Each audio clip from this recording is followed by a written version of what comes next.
machine. Like Forrest Gump, you can practice. So, David, thank you for the remarks, except the part where you said I think you said we know we're taking a risk hiring Art Williams. We're taking a risk hiring an executive director.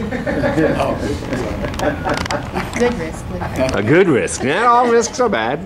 I know many of you very well, and it's a real honor, and I'm pretty humbled when David called on me, I think toward the end of July, and started the discussion that's led to me being hired by KCC.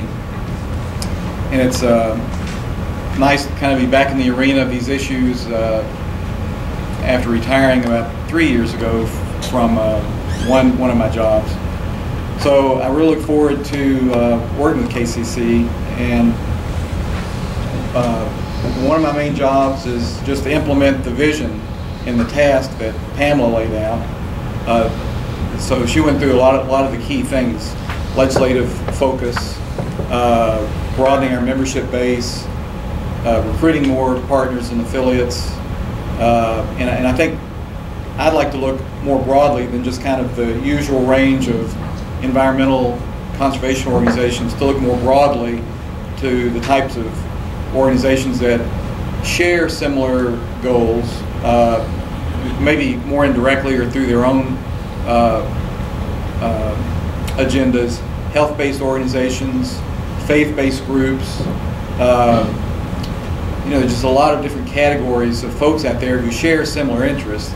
And so one of the early steps will be to inventory all those types of organizations across the state, see which ones make sense, and then begin a systematic routine process to invite them in. And as Pamela mentioned, one of the benefits for the partners, the ones that will contribute something, is we want to be able to tell them that they don't have their own legislative agent, lobbyist in Frankfurt, that on some basis we can offer them that service, because I'll be a registered legislative agent, i.e. a lobbyist as well. So as I'll talk about later in the day on our lobbying legislative strategies, I'll go ahead and mention, we'll kind of have tiers of how I'll spend my time, I think, on lobbying. The first tier will be KCC issues. So for this session, it'll be the conservation, Conserving Kentucky legislation, the energy legislation out of KC, and if we generate some biodiversity ideas that we turn into legislation, that would be kind of like tier one. Tier two would be legislation that we have the opportunity to help our partners with. And then I guess if you had a tier three, it'd be affiliates who have ideas. And then tier four would be everything else that we still have time to focus on. Fundraising will be a significant issue for us. I was thinking about a line that I heard Lloyd Benson, who I think was either from Arizona or New Mexico, Senator Lloyd Benson. Senator Texas. He was in town when he was running for president. I think this was in the 80s. And he was at the Sealback, and he borrowed a line that he said he had heard Ted Kennedy use. And of course, Lloyd Benson was making a pitch for money, in part. And he said, I'm deeply touched by the support you all have shown, but not as deeply touched as you will be when I ask for your money. So, we're going to have a methodical process to identify potential donors that will support us in our mission and our causes and financially, and that'll be an important activity as well. David and Pamela both mentioned communication with members. Some of you all have mentioned to me that one of the areas for improvement by the organization is communication with members. And I really intend to make that a priority. A lot of it will be electronic, of course, email, sending you links to the website. We're going to use the website as a key repository for lots of stuff. For example, yesterday, in connection with the city's, or the Festival of Faith that's taking place here in the city, one of the keynote speakers was Gina McCarthy, who's the Assistant Administrator for Air of EPA. That's the top air job. And through some of my work as the city's air pollution director, I got to know Gina, so I kind of used my good offices following a suggestion that David had made, which I initially thought, that's just another goofy David Wicks idea.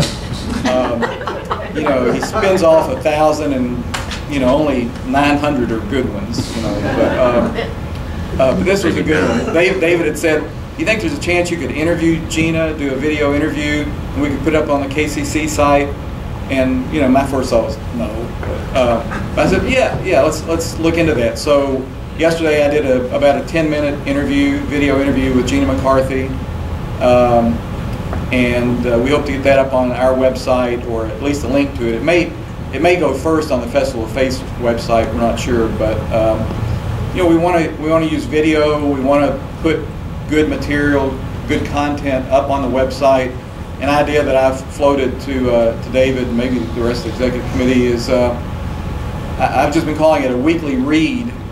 That may not end up being the title of it if we do it, but we've got a lot of good researchers and policy makers in the state that do a lot of research on our issues, and I want to offer the website as a platform for the receipt of, you know, research papers and policy pieces, think pieces on our different issues, and we'll just keep you know, if we get one good one a week, we'll recruit from universities, we'll recruit from government, you know, from you all.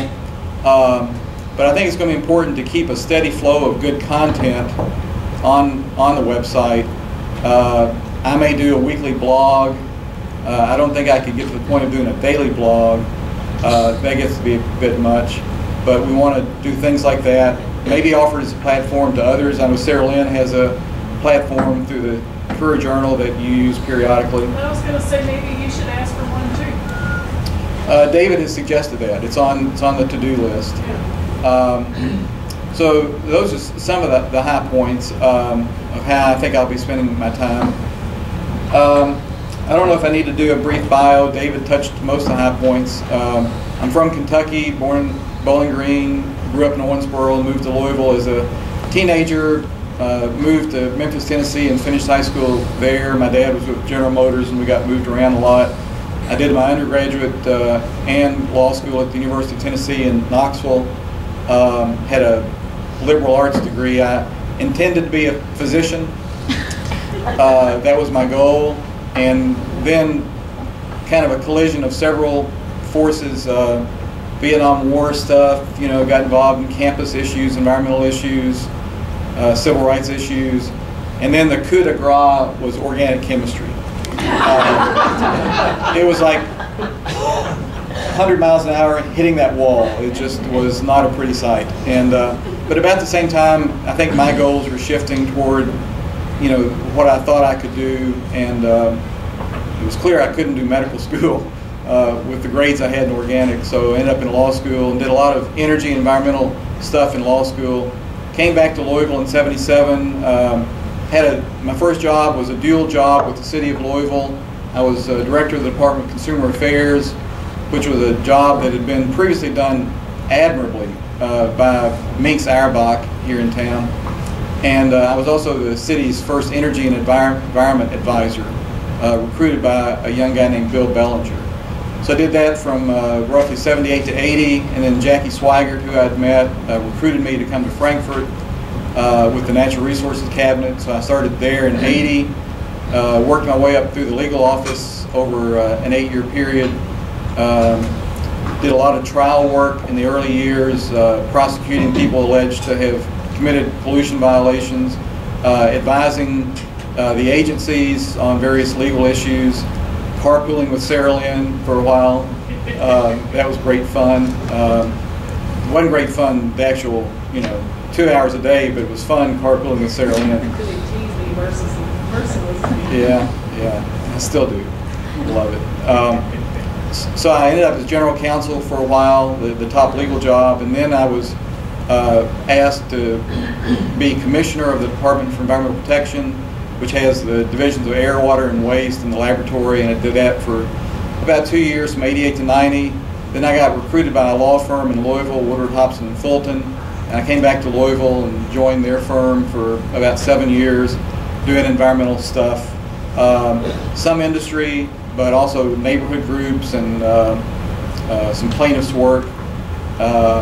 Sued MSD was one of my big cases where I used the Endangered Species Act to bludgeon MSD over the head. We contended there might be some running buffalo clover, and we used the late Hal Bryant, who had Ecotech, to do mist netting, and we found a, hey Bruce, glad you could join us. This is Bruce Williams, our lobbyist for years. Bumped up lobbyist. We found a lactating Indiana bat, which is like the gold mine, you know, because it's a federally endangered species. You know, it's a pregnant endangered species. So this was in connection with MSD trying to build the North County Action Plan and put a sewer line across my client's property. We held them at bay for about 3 years, but eventually they kind of got what they wanted. So I did that for 7 years. Then I got recruited back into government by Judge Armstrong and Bruce Trauber to be the city's air pollution director. I did that from '96 to 2008, and I retired. And then I did about a year of consulting with a Northeast nonprofit called the Regulatory Assistance Project, where I focused on China energy and environmental issues, and got to go to China twice for about 6 weeks, working directly with the Chinese government, which was a trip on national energy policies, national air quality policies. Noel got to go. You were there for 3 weeks on one of the trips, so Noel got to see 3 weeks worth of Beijing. That was a lot of fun. One of our high points was we got to play ping pong in a public park with Chinese people watching us, like, they think that's ping pong?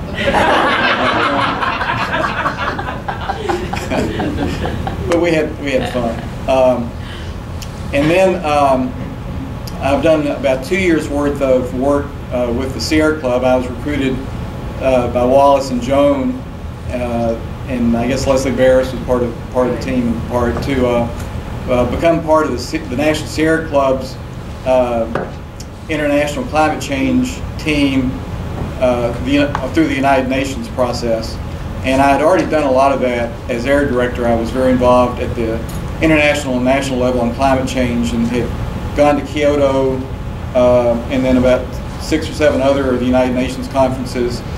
And so I went to Copenhagen and Cancun on behalf of the Sierra Club, and got very involved in that through their good offices. I'm very appreciative of the opportunity they presented me, and I was kind of scheduled to go back to Durban, South Africa, which is coming up at the end of the month for the next UN conference, but unfortunately I just couldn't see a way of reconciling doing this job effectively and also continuing to be pretty heavily involved in international climate change. So with some degree of regret, I've kind of set that work aside while I concentrate on Kentucky issues, which is really a lot of fun. You know, and I'll probably work on, you know, climate change is fundamentally an energy issue, and I used to give talks about climate change in Kentucky, and one of my throwaway lines after I came back from Kyoto was that the General Assembly had actually made it a felony to say the word Kyoto in the state. Oh. And, you know, so if this stuff was easy, it wouldn't be fun.